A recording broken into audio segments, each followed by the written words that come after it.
This is Vicinity 95.3 FM, Kejile Ijasha. I am Oluwafunke Israel with news nationwide. First, deadlines. Labour Party faction gives Peter B 48 hours ultimatum to resign. Osun State government to collaborate with National Orientation Agency to strengthen climate change.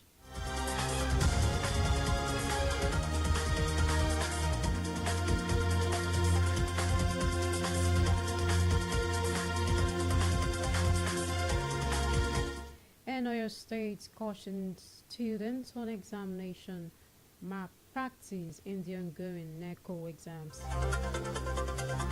Now the news in full. A fresh crisis has hit the Labour Party as the Julius Abure-led faction issued a 48-hour ultimatum to its 2023 presidential candidate, Peter Obi, demanding his resignation following his involvement in a new opposition coalition.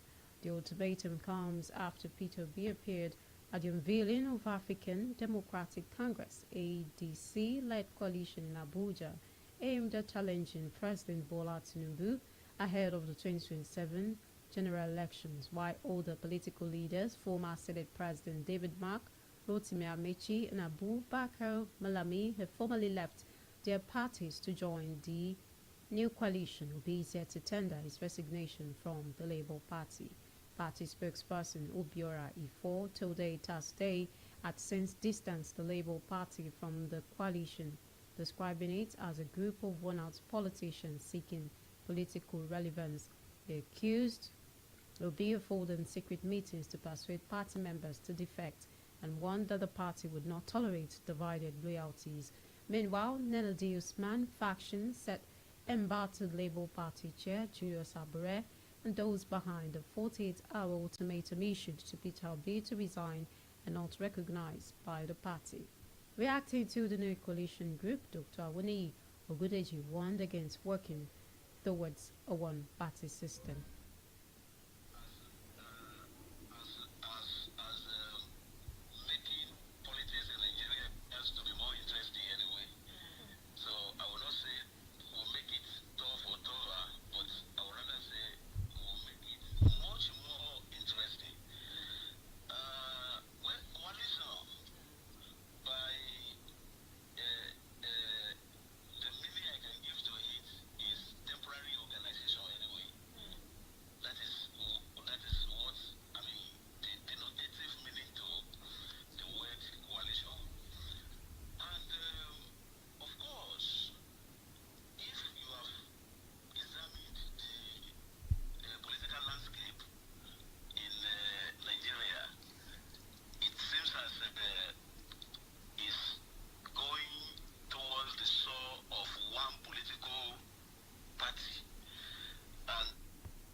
Still on political parties, 7 members of the House of Representatives from Akwa Ibom State have dumped their parties to join the ruling All Progressives Congress.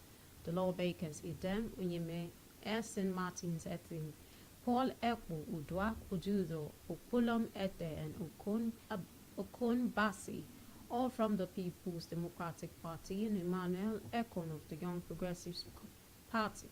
The announcement was made on the floor of the House by Speaker of the House, Dr. Abbas Tajuddin, who read the defection letters during plenary, said the lawmakers cited internal crisis and factionalization and their former parties as the reason for their move. They expressed commitment to the All Progressives Congress and pledged their support for the party's success in future elections.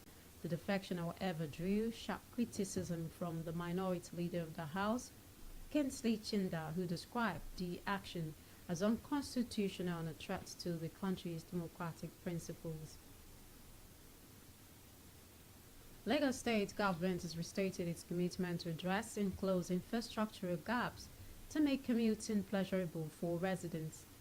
Governor Babajide Sanwo-Olu made this known at the commissioning of the reconstructed Abarajẹ Road in Ikotun Igodo Local Council Development Area and Babajide Sanwo-Olu Old Dokpemu Road in Agege Local Government of the state. It underscores his administration's resolve to stimulate local economic growth through strategic infrastructure investment.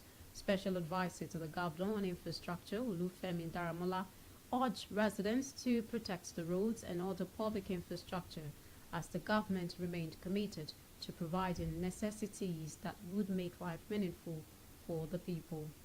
Anambra State Governor Chukwuma Soludo has commissioned the newly constructed Solution Market in Solution Park in Ekolobia, Iguata local government area as part of his administration's urban regeneration agenda. The commissioning ceremony marks the third state-built facility aimed at addressing community-specific needs. Governor Soludo stated the market was developed to accommodate traders and commuters displaced by the ongoing Ekolobia flyover construction. Equipped with modern amenities, solar power systems, water supply, spacious parking, among others, is expected to boost local economic activities and enhance the quality of life for residents. Soludo described the project as a model for contemporary marketplaces, emphasizing inclusivity in line with the Abga mantra of Leave No One Behind.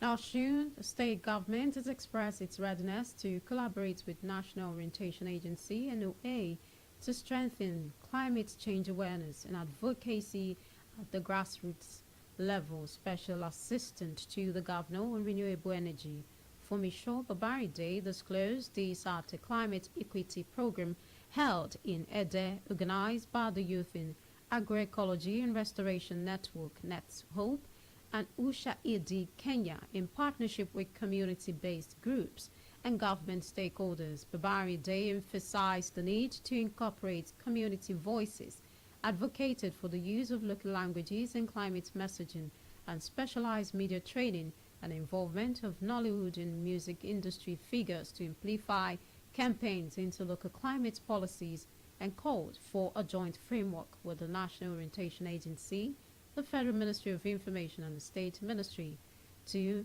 boost public engagement. This is Vicinity 95.3 FM.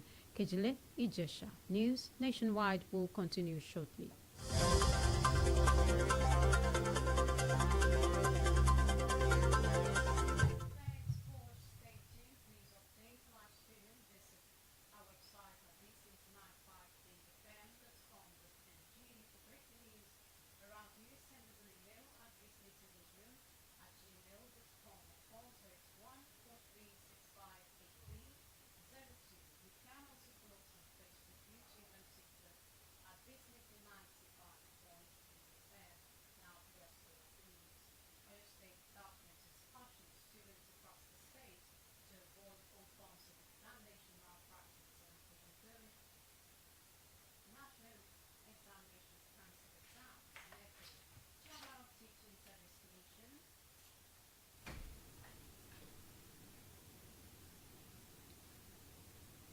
Thanks for staying tuned for these updates and live streaming. Visit our website at Vicinity953 FM. Now the rest of the news.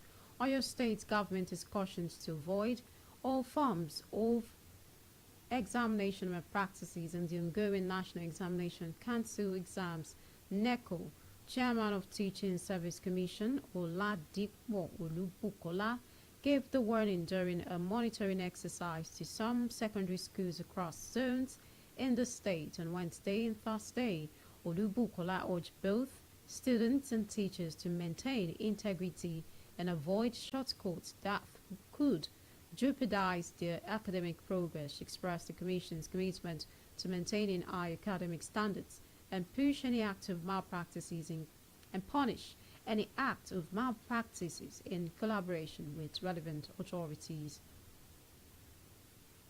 Former Senior Special Assistant on Media and Publicity, Garba Shehu, has confirmed that ex-President Muhammad Buhari is currently unwell and receiving medical treatment in the United Kingdom. Recalled during his time in office, Buhari frequently traveled abroad for medical attention. His travel routine was later interrupted by the COVID-19 pandemic. Shehu on Wednesday clarified that Buhari had traveled for his routine annual medical checkup and was indisposed during the visit. He, however, assured Nigerians that the former president is responding well to treatment and making steady progress in his recovery. A bit of sport. Flying Eagles head coach Aliyu Zubairu has defined his objectives as Nigerians under-20 boys resumed campaign in Abuja ahead of the upcoming WAFU B under-20 boys tournament in Ghana. Zubairu said the team is taking proactive measures to ensure the challenges encountered previously are addressed. The WAFU B under-20 men's tournament will take place in Ghana from 3rd to 23rd of July, with the Flying Eagles to play in Group A alongside host Ghana and Benin Republic. The first match is against Ghana before they play Benin Republic on 13th of July.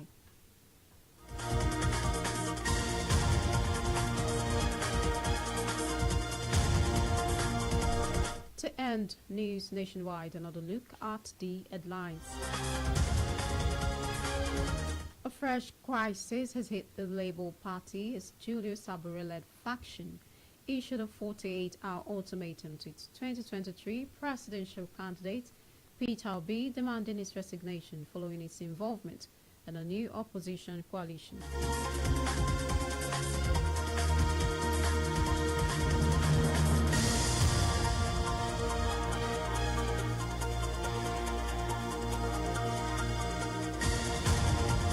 We told you the Osun State government has expressed its readiness to collaborate with the National Orientation Agency to strengthen climate change awareness and advocacy at the grassroots.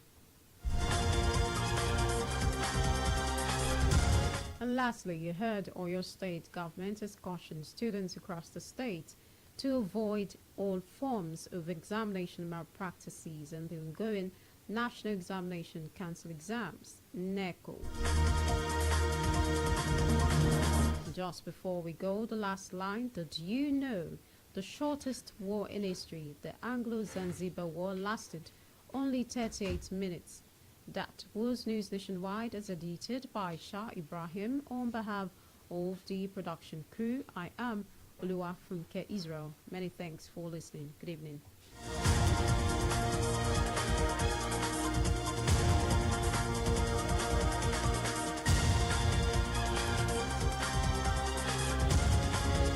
Music,